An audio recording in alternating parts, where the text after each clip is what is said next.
down 1,000 times. I ain't going nowhere. Yeah, I'm standing right here. Demons all around, but I ain't got no fear. Welcome to the show, guys. We got an exciting one here for you. We are talking top 15 league winners. What is a league winner? It is that person that carries your team. Now, this could be a subjective definition, but we're talking about the cream of the crop, the point getters, the guys that'll carry you week in, week out, the league winners. Some obvious names here, some not so obvious names here as well. We got some sleepers here for you. Big episode as we head into the final weekend of fantasy football drafts. On the show here, we got the great and powerful Jim. Jim, what's going on? You keep equating me to the Wizard of Oz, and remember, he's a fraud. I don't want to be compared to the Wizard of Oz. It's so funny because my kids actually watched that movie for the first time this weekend. And yeah, they're like, this Wizard of Oz is scary. I'm like, no, he's the guy behind the curtain. He's not really this big green blob here. Don't be afraid of him. Yeah, he's not really but yeah, I mean, welcome to the show, Jim. Thank you for having me on, man. I appreciate it. I'm excited to have these big players here, and some of the league winners that we're going to mention have some question marks. One guy that I've got here, you're going to dive in and say, what are you still doing? Yeah, I don't know what you're thinking with that guy, but we'll get to him eventually. We'll get to it. It's a fun episode here. Now, again, if you're new to the channel, hit the subscribe button. We're going to go year round. So it's not just about the draft. It's about the year. We're talking waiver wire, starts and sits, NFL preview. Everything's going to be covered here for you. So smash that thumbs up and hit the subscribe and turn on that bell. We might be doing some lives as well more often. And also, guys, grab the 16-round plus tool, guys. Jim, quickly explain the tool, please. What is the draft tool? Well, I'm sure you guys right now are right in the thick of it out there. You're having your drafts, you're picking your players. This is a live draft tool that's going to help you just dominate your draft. It breaks the top 250 list down round by round based on the size of your league, your draft position, and how your league scores points. It's got lots of critical information in there, like what players are on a contract year, what players are currently dealing with injuries, who's set for a bounce back, who's going to regress this year. And all the players are scored according to the Cuddy system. They get a Cuddy score, and that stands for consistency, upside, durability, depth chart, and youth. They get points based on how they score on each of those criteria. Those points are added up, and that gives them a Cuddy score. And so you can compare players against each other, and you want players with high Cuddy scores. It makes it all very easy. You'll love it. Go to 16roundsplus.com. You can sign up for free. You can access a free limited version of the app. Look at the top 36 players. And if you like it, you subscribe, you unlock, you get all the features of the app. It's a great tool. Yeah, I've also linked it below here on YouTube, or go to thefantasyfootballcounts.com under programs. Grab the solution, secure the championship. All right, Jim, let's talk about these league winners. I was watching some preseason yesterday. Dameon Pierce looks good. He's not actually, that's the only guy that's not. There's a bonus one for you. I didn't include him on this.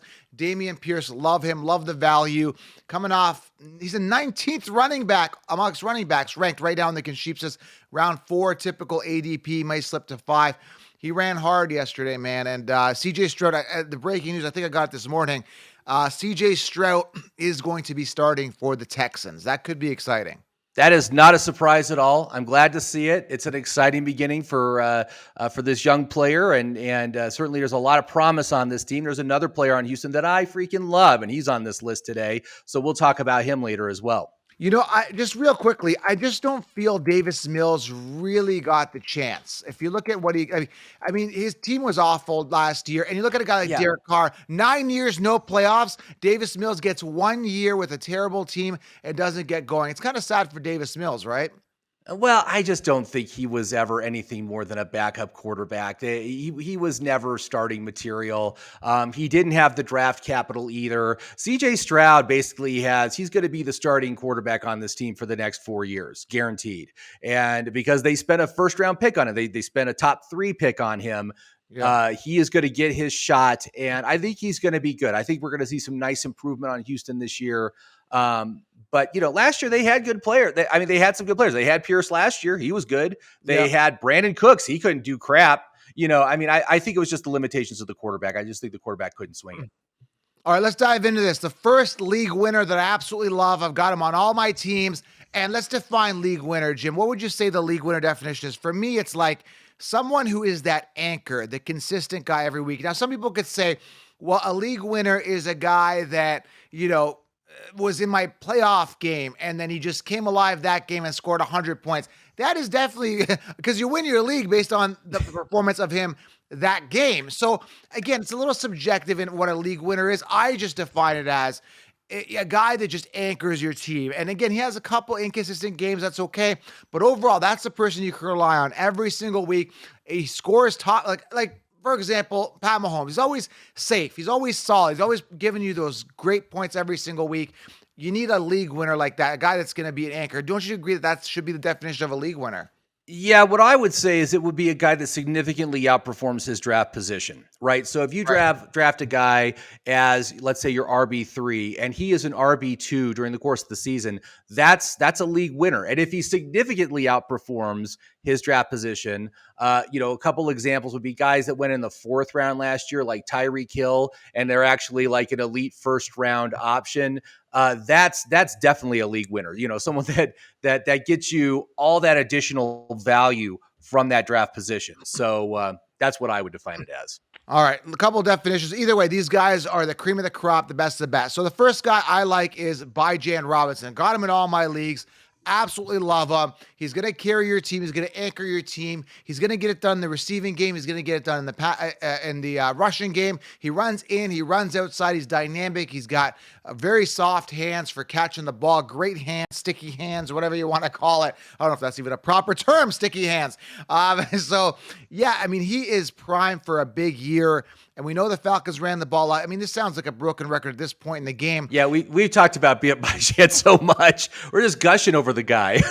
I'm excited to see it. I'm excited to see him go. And again, when you're looking at a 1st round pick, you want a guy that is going to get the volume. You want a guy that has a minimal committee. And I'm not sold on Patterson being the guy. Some people are scared of him. I mean, he was already banged up. He came into the league as a wide receiver. And another thing that's really interesting is that on that offense, even though it was a year or two ago, a guy like Patterson, he wasn't even a running back. He's not even on the same level of conversation talent-wise as a Bijan Robinson. He was a wide receiver in this league. He came in and he sucked for years. He was on the Vikings. If you guys don't, go look it up. And he came in and did well as a running back. So can you imagine the upside of a guy like Bijan? Now they're settled in, right? Now they got the quarterback that they want. They've got the receiving options that they want. I think they're going to be great this year. I think, maybe not winning the Super Bowl great, but I think they're going to great fantasy offense. So I like Bijan. I think he's going to absolutely win leagues this year. He's going to be an anchor, and he's going to score a lot of points. There's no doubt. Yeah, and in my opinion, that NFC South is wide open. I'm leaning towards the Saints winning that division, but I think anybody could take it. And, what I like to say about Bijan is he's like Derrick Henry, but he's an excellent pass catcher as well. So you've got what Derrick Henry brings to the table, plus he's going to be involved in the passing game on a pretty significant basis. I just love his upside. Cordarrelle Patterson is like 33 years old. He is a non-factor. And right. Tyler Algier, I think, is a great compliment. I have been taking Algier in late in a lot of my drafts, especially if I don't get Bijan. But like I said, it's Bijan's show. It's Bijan's backfield. They didn't draft him 8th overall to be, in a split backfield. He's going to get most of the reps, most of the touches, and a ton of catches to boot. So he is fantastic. All right, let's go on to your first league winner that you absolutely love. And again, some of you guys are going to say, well, Joe, thanks, Captain Obvious. We know these guys are great. But sometimes there's a lot of guys in the 1st round that actually bust, okay? Listen, hear me out here. So some people will say, well, our league winner is CMC. Well, I think he's going to bust this year. Jim, not so much. He thinks he's going to have a good year. I think he's going to get hurt. I think he's going to bust. There's other players that I see are going to regress, like Austin Eckler. So we've left some players out. So even though these guys are big names, some people may just fade them. So we're just telling you we really like them, and maybe that'll kind of push you towards grabbing these guys if you weren't thinking about them. And again, we've got some sleepers at the end of this video. All right, make sure you guys hit the thumbs up and drop a comment below. Let us know what you guys think of these league winners, and if you have a league winner of your own that you drafted this past weekend or looking to draft. All right, Jim, who's your league winner, your first one? Well, again, I love Bijan. I've taken him in a bunch of leagues, but in the situations where I have a top 3 pick, I'm going with this guy because of the the right at the top of the list players. I like this guy the best. Jamar Chase of the Cincinnati Bengals, absolutely phenomenal upside. Last year, on a per game basis, he out targeted Justin Jefferson. Okay, that's how good this guy is. That's how high his upside is. I got him projected out for 2,000 yards this year. The first player in NFL history to have 2,000 receiving yards. It's going to be Jamar Chase. It's going to happen this year with his quarterback on a contract year. It's going to be bonkers, fantastic. Like I said, in my leagues, if Jamar Chase is available, I take Jamar. If Jamar Chase isn't available, Bijan's my choice. That's how I'm kind of ranking it out right now. But take him with full confidence. He is going to be humongous this year. Yeah, I mean, top 11 wide receiver last year, Jamar Chase, high ceiling. He didn't play the whole season. So you got to say, well, is he injury prone, this, that? No, I don't think so. And the thing is, when you have a guy coming off a bit of a down year, he's trending upwards. Where you got a guy like Jefferson coming off a big year, I'm imagining him trending downwards. So again, I love Jamar Chase, love the talent, love the upside, and I got him ahead of Jefferson for sure. Definitely going to be winning some leagues this year if he stays healthy, which, knock on wood, I think he will.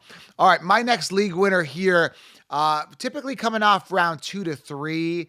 I've seen him now. People have been sending me their drafts. I saw a lot of drafts this weekend. A lot of good 16-round plus 16-round teams. Really good. Jahmyr Gibbs, they're actually getting him in the 3rd round. Listen, I love the talent. I love the upside. Love the explosiveness. I've talked about him all off season. He's definitely going to be a league winner. And one misconception here, one caveat everybody's saying is that Montgomery is going to be the goal line guy. While I definitely see that happening, I don't see it being done on the magnitude that of last year of Williams and Swift. Swift was banged up for a majority of those games, and Jahmyr Gibbs is better than Swift. Okay, so that's another thing, right? So Williams was just a beneficiary of the situation, of the lackluster performance and the injury-prone DeAndre Swift. Not the case here. Jahmyr Gibbs is going to be used at the goal line. He's going to be used a lot, and I just think that this guy is going to be he's going to have some massive games. And if he breaks out on that open field, look for some big home run weeks where you have a lot of points. Jahmyr Gibbs, league winner. What are your thoughts? Yeah, I love Jahmyr Gibbs. I've been grabbing him in a ton of leagues. He's an awesome 3rd round pick, but only if you're picking early in the 3rd round. If you're not picking until late in the 3rd round, you might need to grab him in the 2nd. That is, for me, that's a little too expensive for my blood, but as a 3rd round pick, I think he's fantastic. And when it comes to running backs, the most valuable touches are at the goal line and in the receiving game. Gibbs is going to be heavily involved in the receiving game because there's not a lot of receiving options outside of Amon-Ra. So I think he's probably going to be the number 2 receiver on this team, and he will still be a heavily involved running back on the ground. He's going to get a ton of volume. I really like what he offers, and yeah, he's fantastic. Yeah, real quickly on that, when you talk about not a lot of receiving options, that's a good, I don't have him here, but he could be a league winner as well. Another bonus one here for you is Sam Laporta. Absolutely love him. And the fact of the matter with him is that you get him, he's like, what, tight end 20 some odd, right? He's ranked way below on the Chiefs ranking. Yeah, he's like a 12th or 13th round pick. So yeah. Which is crazy because I don't get why people don't see, right, that he's a direct plug and play, right? They're just copying and pasting from last year. Why don't you just rank him in the top 10? He's a top 10 finisher. That's where I've got him because he's going to be an immediate impact on a team that doesn't have a lot of receiving options outside of Gibbs and Amon-Ra. Williams is going to be suspended. Who knows if he comes back healthy, comes back with the rapport built up with Goff, how that's going to look. So Laporta is going to settle in for the first 6 weeks and definitely going to solidify his role, especially in the red zone. So again, just talking Lions here. I just love them. And that's what we're talking about here, guys. You got to see the value. You got to look and think outside the box. All right, let's keep going here, Jim. So these are all like really just Lion picks. Oh yes, Lion picks. Yeah. So my next pick right now is Chris Olave of the New Orleans Saints. And I've been talking about, is Derek Carr a good quarterback? No, he's not really a good quarterback. He's a very average mid quarterback. But the one thing that Derek Carr does very well is feed his number one receiver and make them extremely fantasy relevant, league winning fantasy relevant. Last year, he gave Devontae Adams 180 targets, made him the wide receiver 2 on the year. The year before that, he made Hunter Renfrow, who currently is mostly being undrafted this year, he made him a wide receiver 1. And then the year before that, he made Darren Waller the tight end 2. Okay, this guy knows how to do it. He knows how to make his top receiver perform. Chris Olave is the clear top receiver on the Saints this year. He is going to get a nice bump in volume and is going to be an extremely valuable player. He's one of my favorite second-round picks. Yeah, but the fear, not that there is much, because it's years to wow us, we're not wowed, is Michael Thomas. I mean, there's a small outside chance, based on the veteran experience of Derek Carr and the veteran experience of Michael Thomas, that he is force-fed and somehow in this weird way becomes a wide receiver 1. Again, outside chance, but that's the only hindrance I have to Olave. Do you think that's even possible? Michael Thomas has not been good since 2019. That's 4 seasons ago. He has had chronic foot and ankle issues. That's what wide receivers rely on, is their feet to move them down the field. I do not consider him a threat. He is past his prime. He's past his peak years. He was fantastic back in the day, but now he's a shell of his former self. He's not what he was 4 years ago. And I don't think there's any going back at this age. He's too old. And so I'm not worried about it. Olave is the young, dynamic player. Olave is the one that's going to be on this team for years. He's the future. They need to make him the number 1, and they will. This is what makes fantasy so much fun, because it's never clear cut. It's a little speculative, a little bit. You got to have some question marks, which again makes good discussion, gives you some excitement and uncertainty. But hopefully we're right. Hopefully you're not. I mean, I think Olave is the guy too. I'm totally on board with you. I'm in the same. But are we in a bit of a denial that Michael Thomas could emerge? I mean, we're just putting it out there. That's a possibility. Speaking of old people coming into the mix here, my next guy is Breece Hall and the acquisition of an $8.6 million Dalvin Cook. So I'm a little bit in denial here that this move even happened. Now, mind you, as I say that he's a league winner, this is where the definition changes a little bit, because I think this guy could really come alive after week 6 to 8, in and around that point, where Dalvin Cook's hurt at this point. He's definitely out for the season, broken leg, and you got Breece Hall running full force. Tim always gets angry. You can't wish injury. I'm not wishing injury. I'm just speaking factual. And and by the way, I was actually talking to people, because I've been doing direct consulting. If you guys want direct consulting, I get on the phone with you guys for 30 minutes. DM me the word direct. So I'm talking to a lot of people about the injuries. And they're like, yeah, Joe, when you talk about injuries and you're like, yeah, I'm happy that, not so much that the guy got injured, but your player is emerging because of an injury, right? And like, we think the same way as you, but nobody talks about it. It's not that we're happy about the injury. We're happy that our player is emerging. Never have we looked at our opponent's fantasy team and said, oh, I hope that your running back runs for a million miles, right? No. Not that you're wishing injury, but you just hope that their player doesn't succeed. So it's the same type of thing. I hope Dalvin Cook doesn't succeed on this team. He doesn't deserve to be on this team. He's at the end of his career. The last couple years, he's been falling off. Last year, he busted on his ADP. Breece Hall's a beast. When the small time that he played last year, 7 yards per carry, something like that, in like 7 games, the guy gets it done. He can get it done. He'll be ready to go. And what pisses me off is that he came off PUP list right after the acquisition of Dalvin Cook. Again, Breece Hall, league winner, but a little later in the season. What are your I mean, as your RB3, don't draft him as your RB1. And I think there's a safer option, Dameon Pierce. So I've got all the disclaimers out here before you guys get angry. What do you think? Yeah, Breece Hall has remained stubbornly high on the draft board right now, going in the 4th round. But I got to tell you, counselor, I cannot support this pick. I can't draft Breece Hall. Again, he didn't play at all in the preseason, and he just came off PUP like last week. This guy is not ready for the start of the season. That's why they brought in Cook. And while I do believe there is a potential that in the second half of the season, Breece Hall can come on and definitely become a guy that can help you win your league, I don't want to draft him.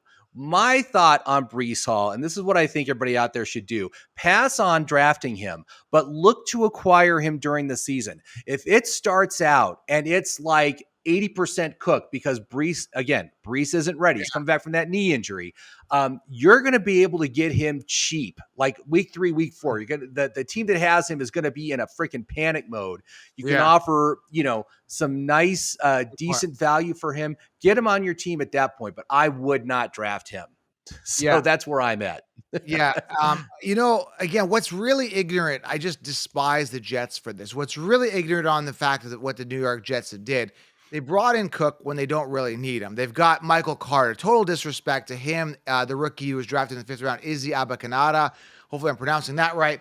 Not that I care if I pronounce it right anyway. But Breece Hall, what's ignorant, it's totally ignorant, is that they didn't play either Dalvin Cook or Breece Hall in preseason. That's just plain stupidity and ignorance. I mean, Dalvin Cook has 0 reps. Breece Hall needs to get his feet wet and just get a couple carries. They just decided, hey, we're not going to play our guys that we've invested millions of dollars in. We're just not going to play them. And that's just ignorant and that's stupid. And I hate the Jets for it. Bottom line. Well, again, the Jets are trying to win a Super Bowl. That's what they're doing here. Yeah. And that was the whole purpose of drafting Dalvin Cook. It was a request from Aaron Rodgers. Aaron Rodgers has seen Dalvin Cook play for years, and he wanted him on this team. So, I'm just like, the Jets are making a Super Bowl run this year. This is how they're doing it, and we'll see if it works out for them. All right, next league winner. This is your guy here, running back, and he's super safe here. Super safe, primed, and I think gets an uptick in receptions this year. The guy we're talking about here is Nick Chubb. That's your guy. Yeah, and Nick Chubb was always a guy that we've always been really reluctant to draft because Kareem Hunt was in the backfield as well. But now Kareem Hunt is no longer in that backfield, and there's really no one else back there of note, but behind Chubb. So we're talking an absolute workhorse role where he can also get more involved in the passing game. I think he's going to be the centerpiece of the offense. It still looks like Deshaun Watson is struggling to come back to what he was before the scandal. I'm surprised you didn't do your drop of Deshaun Watson. Oh yeah. You like that? Gwen's anyway, Gwen's coming back. Yeah, Chubb's been great. He's averaged over 100 yards per game in his previous 3 seasons. Just fantastic, a fantastic player. And I'm excited to see what he can do this year. So he's a great early 2nd round pick. That's where I like to draft him, is early in the 2nd round. Yeah, barring any type of injury, and he's been injured before. I mean, all the players tend to get injured here and there once in a while, but Nick Chubb in a prime position to succeed. Deshaun Watson, obviously. Where's the sound? Gonna come in. If you guys don't know, if you're new to the channel, some people just chime in like the last week to get advice, and they don't watch all your guys. Make sure you watch all your subscribe. That is the voice, the sound of Deshaun Watson and his butt massages. And some people are like, that's getting old, Joe. No, it's never gonna get old. It's never ever. So yeah, Nick Chubb is safe, but Watson's gonna steal some goal line work. But that's okay because everybody else has got a committee. Chubb really doesn't. He's primed to get a 300 attempt type season. So definitely gonna win some leagues if he stays consistently healthy and consistent, which he should be. My next guy here is a boom time league winner. And he's immense value because you can get this guy in the 3rd round. And I keep talking about getting this guy in the 7th round when I drafted in this league back in I think it was May or June. But Calvin Ridley, I mean, I love the upside, love the talent. And I don't know if you watched that last week of preseason, made this phenomenal catch with Trevor Lawrence throwing it up, came down with the catch. Jim, I'm so super excited about the upside of Ridley. I see Kirk getting his fair share. I think there'll be a lot of balls thrown with Trevor Lawrence. But I'm super excited. I'm trying to find that picture here, the catch. I don't know if I still have it. I think this is it here. I mean, look at this catch here. He got both feet in. I mean, this was an off balance. It's just kind of like Trevor Lawrence just threw it up off balance. Like he was under pressure, threw it up, and Calvin Ridley came down with it, got both feet in, and he's going to be amazing this year, man. I'm just super excited about this offense all around. Him and Tank Bigsby. Oh yeah, Ridley. I've been excited about ever since he was acquired. And again, he is the juice that's going to kick this team up to another level on offense. And for me, the Jacksonville Jaguars are a Super Bowl capable team with the addition of Ridley. I see a big step forward for Trevor Lawrence as well because of his play. And as far as Christian Kirk is concerned, Christian Kirk is the 2. He's not a 1. Christian Kirk is not a 1. He's a number 2 receiver. That's where he operates best, and that's what he's going to go back to being with Calvin Ridley on this team. All right. Next one here, Jim. Now, the next guy we're talking about is in a position where there's some question marks, clearly, because we don't know what to expect out of the Packers offense. The guy we're talking about is Christian Watson. This is Jim's guy. And, Romeo Doubs could be the one. He's better value. But the ceiling could be so high for this guy. What are your thoughts on Christian Watson? Why do you think he could be a league winner? Well, yeah, I did an analysis of all the all wide receivers over the past 5 seasons, and if they placed in the top 36 in their rookie season, the top 36 wide receivers, how did they do in the follow-up season? And what I found is that the average increase in their volume was 30%, and almost every single player increased their volume in their second year. There was only 2 cases that I could find where a player actually had decreased volume in their second year after placing in the top 36. One was Brandon Ayuk and one was Jalen Waddle. And those were extenuating circumstances that do not exist here. I think Jordan Love is looking very good in the preseason. I'm feeling much better about this offense. And Christian Watson is the clear number 1 receiver on this team. I don't think it's Dobbs. I don't think Dobbs has it. Dobbs is a 2 at best. I love him. Drafting him in the 5th round, I think, is a fantastic opportunity. A high touchdown upside. He's really good at getting touchdowns, and that's super, super important for your fantasy football team. So I'm all in. I'm in on Watson. I'll take him every time I can get him in the 5th. There's a ton of upside with him. Unfortunately, I may have him in one league, but I don't think I have any stock of him. But that may be one of my regrets. I think he's going to be one of my remorse non-picks. I might have some remorse of not picking him. But the ceiling's there athletically. He is more gifted than Dobbs and could be really special this year. Obviously got a year under his belt now. And excited to see what happens. My next guy here has a ton of ceiling. I actually made a bold prediction here, which I think is a very viable bold prediction. Garrett Wilson finishes with more fantasy points than Justin Jefferson. And there's many reasons for this. And the first one is a clear, evident regression that's going to be happening with Jefferson this year.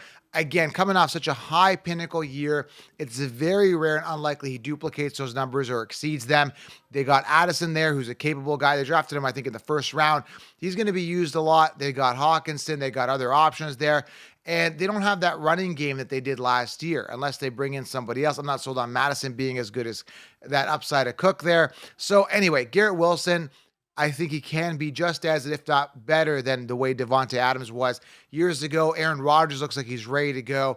These guys are ready to win a Super Bowl. The Jets are prime. They brought in Rodgers in this short amount of time span that he has left in his career to win them a Super Bowl. They acquired Dalvin Cook. They've done everything to bolster up and really boost up every position. And they feel so confident with Garrett Wilson. He's going to tear it up. And this guy did really well last year, and he had a bunch of bottom feeders. I mean, Joe Flacco was throwing him the ball. I don't know what else to tell you. You go from Flacco, who shouldn't even be in the NFL, to Aaron Rodgers, who's ready to win a Super Bowl. I'm excited for Garrett Wilson this year. The sky's the limit, and he looked amazing in preseason. Yeah, and Garrett Wilson is another one. Super excited. We're talking a second-year player, placed in the top 36 in his rookie year, a 30% increase in his volume. If we project that out, that would be on the order of 11 to 12 targets a game. Wow. That is phenomenal. That is absolutely phenomenal for that is an elite high-end Jamar Chase, Justin Jefferson level of volume that we can expect here. And I mean, Garrett Wilson is an absolutely fantastic choice. Also early in the 2nd round. I have got him in a ton of leagues and am all in on what he can do this year. I think, top 5 is absolutely in the cards, top 5 performance, and maybe the number 1. I don't know if I would go that far, but I think definitely he can be a top 5 receiver this year. All right, next guy here. I don't understand this as much. Your guy, Pat Freiermuth, and I'll tell you, I don't understand it because I think there's just so many options there. Pickens is going to get his volume. Deontay's going to get his volume. Najee's going to get his volume. And I think those guys in that pecking order, it makes Pat Freiermuth a fourth option. But, I mean, you never know. I mean, Pickett could rely on him a lot more. So what are your thoughts on why you think Freiermuth could actually be a league winner? I think Freiermuth is being unfairly discounted on the draft board. And a big part of that is last year he only got 2 touchdowns, which was very disappointing. But again, playing with a rookie quarterback, that rookie quarterback only threw for 7 touchdowns. He only got 2 of them. But the prior year, he got 7 touchdowns. And we saw his volume increase in year 2. It went from 79 targets to 98 targets. Phenomenal to get a tight end with almost 100 targets in a much improved offense. We saw him in the preseason. He scored a touchdown. Like I said, I think he's going to bounce back very nicely this year. And he offers really nice value at where he's going right now, pick 91 overall. So we're talking 8th round. I've been getting him in the 10th round in some drafts. Again, he's just a guy that people aren't excited about getting, but I look at the volume, I look at this offense, the improvement from the quarterback, and all I'm seeing is upside here. I think Freiermuth is going to have a nice bounce back year, and those touchdowns are going back up. Yeah, every time I get my sneaky 7, by the way, the sneaky 7, I explain that strategy where you get your base foundation, a 16-round draft solution. So make sure you guys do grab the 16-round draft solution. This is separate from the plus. They both operate separately. So just because you get one doesn't mean you get the other. So the 16-round draft solution, get it right now. Use code SMASH to save. I explained the sneaky 7. But what I'm saying is that after the sneaky 7 is done, Pat Freiermuth is always lying around there. He can be one of your safer tight ends you can get. And then after that, you go for your upside guy, which I explain exactly who to get in the 16-round draft solution. So grab it below. We've linked it below. That and the plus. I recommend you guys get both. Then you guys are completely armed for the NFL draft, fantasy football draft. You'll be light years ahead of the competition. All right, we're going to get to these sleepers. We got 2 sleepers here, 2 quarterbacks. So I'll go with my league-winning quarterback, Justin Herbert. And one stat that always gets me is that he was second in passing attempts last year. As soon as I saw that stat and I was aware of that stat, I was like, wow, second in passing attempts, and he had no wide receivers last year. Allen was banged up. Williams was banged up. Tons of checkdowns to Austin Eckler, who had 127-plus targets. Eckler's going to see a regression. Quentin Johnston's going to get a big boost. I've been hearing from a lot of people, Quentin Johnston looking really good. He's going to be on the field a lot, and I mean 60, 70% of snaps, I feel. And I just don't feel that Williams and Keenan Allen, their body's going to hold up. So Quentin's really going to emerge. And the fact that he's got a true wide receiver 1 finally, other than a washed-up Keenan Allen and a banged-up Mike Williams, Herbert is really going to thrive. New offensive coordinator, Kellen Moore, just got paid, just got incentivized. He is just work ethic-wise, him and the next guy we're going to talk about. I mean, I think the guy that we're going to talk about next here, that Jim's mentioning, asked to be in the new quarterback show on Netflix, and he basically said, I'm not ready for that. These guys are focused, head down. They don't want the Hollywood. They're ready to just go with work ethic and football. So Herbert going to tear it up and great value. So if you miss out on or purposely miss out on the Hurts, the Allen, and the Mahomes, I'm comfortable with going with a guy like this in rounds 4 to 5. Some people say he doesn't fall to 5, and sometimes he doesn't. You may have to get him in the 4th. That's okay, but you're getting a guy that can actually finish as the number 1 quarterback, Justin Herbert. Love him. Yeah, and I'm seeing him mostly go in the 5th round. So the only time I'm not sure I could draft him in the 4th, but yeah, I mean, I think he is an extremely solid option here, and I love the addition of Quentin Johnston to this offense. I think it's really going to help, help offset some of the decline we're probably going to see from players like Keenan Allen and Austin Eckler because of their age. So I think, I think he's a good choice. He is not my top choice, though. I have a better choice for quarterback. But I think he is a very solid option. It's going to be a good offense this year. He's going to be extremely productive. And I'm sure he's going to be better than he was last year. Last year, it was not a good year for him. Now, you do have to draft him actually in the 4th if you are drafting first. Because if you're coming back on that 3-4 turn, he's not coming back to the end of round 5. Does that make sense? Well, no, because you'd have like you'd have the last pick in the 4th, but the first pick in the 5th if you're picking first. So, I just don't see him. Sometimes he doesn't fall though. I don't know. Yeah, I think it's the other side. If you're picking 12th, then you've got you're the last pick in the 5th. That Okay. you definitely need to take him early if that's the Yeah. case. Okay. Yeah. I was thinking Yeah. my math wasn't working in my head, but either way. Yeah. I, But yeah. here's the thing: if you miss on Herbert, you can get Trevor Lawrence about a half round later. So if that's what I would say, if you're picking like 11th, 12th, 10th in your league, Yeah. you can easily get Trevor Lawrence if you miss on Herbert. So that's where I would go. And Trevor Lawrence is my pick for a league winner this year. We've already talked about the addition of Calvin Ridley. And when you look at quarterbacks and when they really have their breakout season, what do they always get? They always bring in an elite wide receiver option. Jalen Hurts last year got A.J. Brown. Right. Josh Allen got why am I drawing up like Diggs? He got Diggs. Jamar Chase was drafted to Cincinnati to help Joe Burrow. So that is why I am so in on Trevor Lawrence. He's the best value in my opinion amongst the near elite quarterbacks.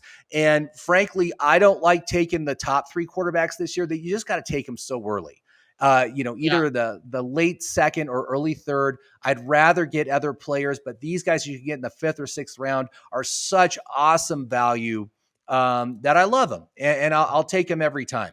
Yeah, So you're missing out on a skilled position early. Like if you go, like some people go in like Mahomes round 2, when I can get a ace wide receiver and Garrett Wilson and kind of have that solidified. So yeah, man, you still got quality rounds 4 to 5. Trevor Lawrence is not a bad backup plan to Herbert, and you're getting a little more running upside. So yeah, it could be interesting to see how this plays out, how well these guys do. I'm excited for at this point. I've been talking about it all year.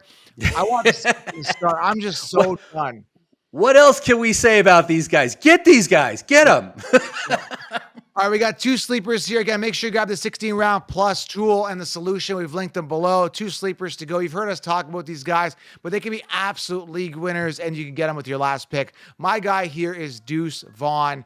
And again, we talk about how high his scrimmage yards were in college, more than Bijan Robinson. We talk about the fact that his dad is the lead scout for the Cowboys, made the call, got him, and then now he's just reinforcing everything that his dad said about his son. Like he's going out there, performed well in preseason, looks good in camp. I mean, hasn't he gotten 2 touchdowns in preseason games? I think. Yeah, he looks. Yeah, phenomenal. that's phenomenal. Just great.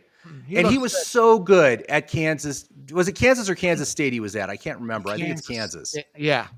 Yeah, 1,500 yards. Unbelievable.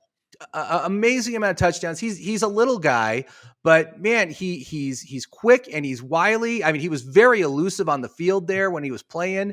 Love seeing that. And I also like the fact that he's so small, he just hides behind those big offensive linemen. The defense can't see him until he's actually coming through the hole. And that's a nice advantage. I think he's going to be very exciting player to watch and could have a decent role on this team. And right now, a 15th or a 16th round pick. That's when you can take him right at the end. Kansas State. Let me stand correct. It was Kansas State. He had 293 attempts, 1,558 yards on the ground, 5.3 yards per carry, 9 touchdowns, 42 receptions for 378 yards and 3 receptions in his last college season. The guy can get it done as a workhorse. I'm not sold on Pollard. He is going to be a draft steal. And guess what's going to happen after week 1, Jim, or week 2? They're going to call him a waiver wire wonder. Why didn't you draft? You should have drafted, but he's ranked, what, 100th something? It's 100. He's at 181 right now. That's where I got him. Ludicrous. So, who could be the RB1 on his team? Could be. It's crazy. Or just get that type of volume. Solid flex play every week. We'll see. And your last guy here, you've got him on all your teams. You're all in on this guy. If this guy busts, I'm a little concerned about this guy. Tank Dell's the last guy. He was playing special teams last week of preseason. I don't think was he? I thought they held him out. I'm not sure. Oh, no, well, he actually made a good special teams play. He came up with the ball. You know, when they rush you, he came out and he made this amazing shift and got an extra 15 yards. Like he made a nothing play and got yardage out of it on special teams in the last week of preseason. So I don't know. Is that a concern? Why is he playing special teams? I don't know. That's weird. Yeah, that is a little weird.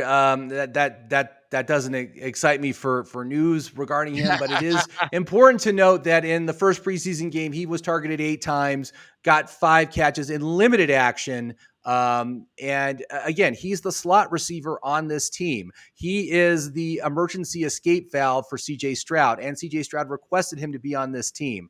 Again, he's such a fantastic value where he's going in the draft that he's basically a no risk pick. If he doesn't work out, it's fine. It's not hurting any of my teams, but I'm taking the upside that he actually is able to do something this year.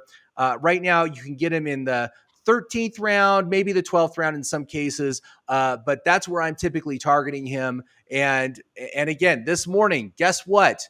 I took Tank Dell in a super flex league. I got him in the 15th round in that league, and I was super happy to get him. So I'm gonna take what I can get here, and I think he's going to have a really good year. I think it's going to be a lot of volume heading his way. He's going to be really good this year. Make sure you get him. He could be the wide receiver 1. That little special teams thing, I don't know. A little concerned that Nico Collins got the touchdown, so maybe Nico could be the one there, but I don't think so, man. I just don't see it.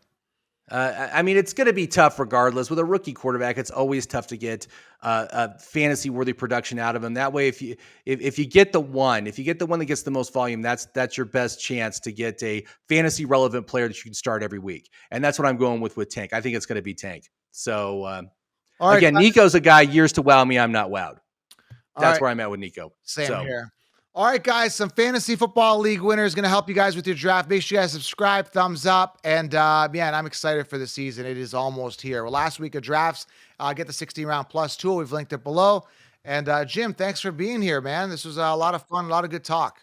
Yeah. Thanks for having me, Counselor. Good luck with your drafts, everybody. Go check out 16 Rounds Plus. And like I said, subscribe, use it in your draft. It's very, very helpful to help you strategize your draft and to know what players are going to be available in each round of your draft. That's also super important. So you guys will be very happy. Secure the solution, secure the plus tool, smash thumbs up, and drop a comment below. Let us know if you're a league winner. We'll talk soon, guys. We're out. Have a good day.